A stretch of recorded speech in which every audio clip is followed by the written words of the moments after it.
दी banking गुरु channel में आपका स्वागत है। आज हम अपनी इस छोटी सी वीडियो में देखने वाले हैं कि जनरली शेयर मार्केट में हम किस तरह की गलतियां कर जाते हैं। कहीं आप भी यही गलतियां तो नहीं कर रहे? तो शुरू करते हैं। Only buying hype stocks. जिन स्टॉक्स में हाइप क्रिएट की गई होती है, हम शायद उसके ट्रैप में आ जाते हैं और वैसे स्टॉक्स हम खरीद लेते हैं।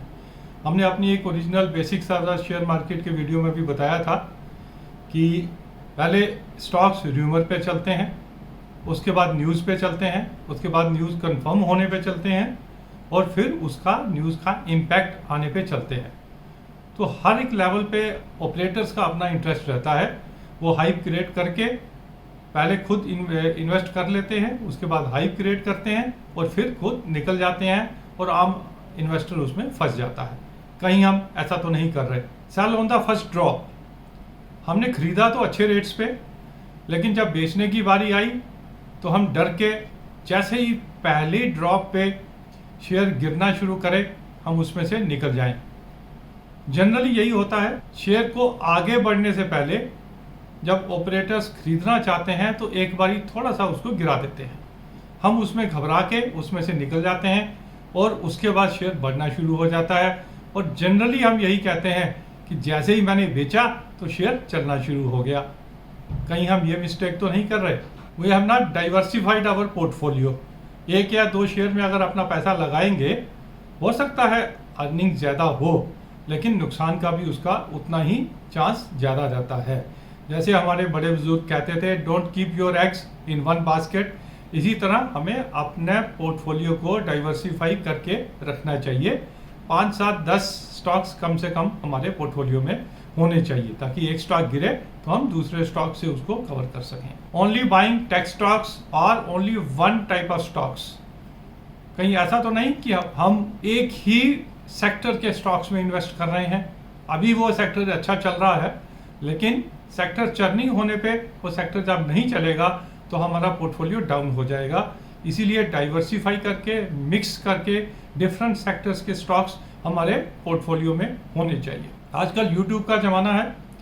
कहीं ऐसा तो नहीं कि हम किसी यूट्यूबर को कॉपी कर रहे हैं और उसका अपना वेस्टेड इंटरेस्ट है और हमें उसमें फंसा दिया गया है। अच्छे यूट्यूबर्स शेयर को एनालाइज करते हैं, उसके प्रॉस एंड कॉन्स बताते हैं और डिसीजन हमारे ऊपर छोड़ देते हैं। हमें इन्फ्लुएंस करने की कोशिश नहीं करते हैं। कुछ ज़्यादा ही फोकस हम पीई रेशो पे दे रहे हैं कि लो पीई रेशो है तो हम उसको हमेशा बाई समझते हैं। ऐसा होता नहीं है, क्योंकि फाइनेंशियल्स की भी एक लिमिटेशन होती है। Trying to beat the market. कहीं ऐसा तो नहीं कि हम हमेशा कंट्रा कॉल ही लेते हैं या अपने आप को ओवर स्मार्ट समझते हैं कि मार्केट के हम अगेंस्ट चलते हैं और मार्केट को बीट करने की ही कोशिश करते हैं। उसमें ज़्यादा फायदा हमेशा नहीं होता है। मार्केट के फ्लो के साथ चलना ज़्यादा फायदेमंद रहता है, क्योंकि ये मान के चलिए कि मार्केट हमसे ज़्यादा जानती है। Trying to time the market, कि अगर हमने बेचना है तो लोएस्ट पे खरीदना है तो लोएस्ट पे खरीदें, बेचना है तो हाईएस्ट पे खरीदें। अगर ये कोशिश करेंगे तो हम सक्सेसफुल नहीं हो सकते। खरीदने के लिए अपना टारगेट रखिए, बेचने के लिए अपना टारगेट रखिए, एक फाइनेंशियल डिसिप्लिन रखिए। टारगेट आते ही खरीद लीजिए या बेच दीजिए। कभी भी टाइम मत कीजिए मार्केट को, वह हम नहीं कर पाएंगे। Mixing trading with investment.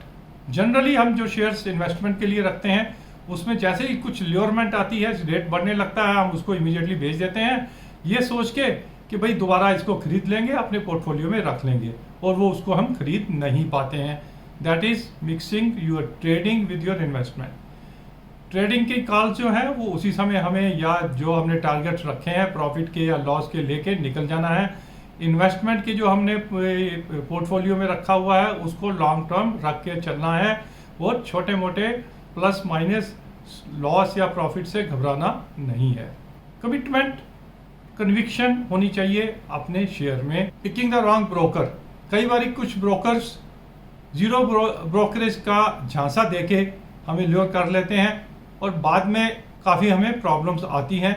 एक रीजनेबल, क्योंकि ब्रोकर भी बिजनेस करने के लिए बैठा है, एक रीजनेबल कमीशन दे के अच्छा ब्रोकर लेना अच्छा है, ना कि एक जीरो ब्रोकरेज के साथ जुड़े रहना। ओवर कॉम्प्लिकेटिंग आवर इन्वेस्टमेंट्स, बहुत ही ज़्यादा हमें समझ कम है और हमने अपना ज़्यादा ओवर कॉम्प्लिकेट कर लिया है। F&O का पता नहीं है, F&O में घुस गए हैं। स्टॉप लॉस समझ नहीं कैसे लगाना है, फिर भी हम स्टॉप लॉस लगाने की कोशिश करते हैं। ज़्यादा हमने पोर्टफोलियो बड़ा कर लिया है, ज़्यादा एनालिसिस करते हैं और अपने आप को ज़्यादा स्टडीज करते हैं। कई बार वो भी काम नहीं आती हैं, क्योंकि मार्केट चलती है फंडामेंटल्स पे, टेक्निकल्स पे, ट्रेंड्स पे, इंटरनेशनल मार्केट्स पे। सब चीज़ों का ध्यान रखना हो सकता है कई बार हमारे लिए मुश्किल हो। रीजनेबल नॉलेज और रीजनेबल रिस्क लेके मार्केट में हमें चलना चाहिए। अब जहां हमने कहा कि छोटी मोटी फीस लेके ब्रोकरेज अच्छे ब्रोकर के साथ रहना चाहिए, वहां हमें यह भी ध्यान रखना है कि एक अच्छा ब्रोकर ज़्यादा फीस तो नहीं हमसे चार्ज कर रहा, और बाइंग या सेलिंग, ट्रेडिंग में खास करके बाइंग या सेलिंग करते हुए हमारा ब्रोकर हमसे कितनी कमीशन चार्ज कर रहा है, हमें उसको अपनी टोटल कॉस्ट में इनकॉर्पोरेट करके चलना चाहिए।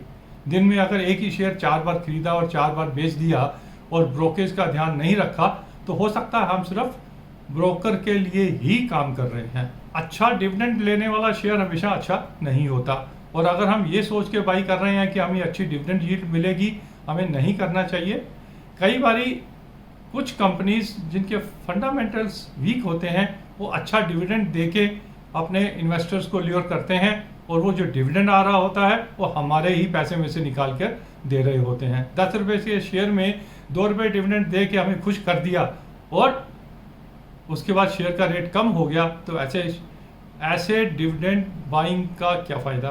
ट्रस्टिंग फाइनेंशियल न्यूज़, ये हमने पहले भी ओपनिंग में भी बताया था कि न्यूज़ जो है जैसे चलती है, र्यूमर होता है, न्यूज़ आती है, न्यूज़ कंफर्म होती है, उस न्यूज़ को इम्प्लीमेंट किया जाता है, और उसके आगे इम्प्लीकेशंस आते हैं जो 2-3 साल तक भी उसको एग्जीक्यूशन में आते हैं। डिफरेंट लेवल पे डिफरेंट ऑपरेटर्स उसमें घुसते हैं और उसमें से निकलते रहते हैं।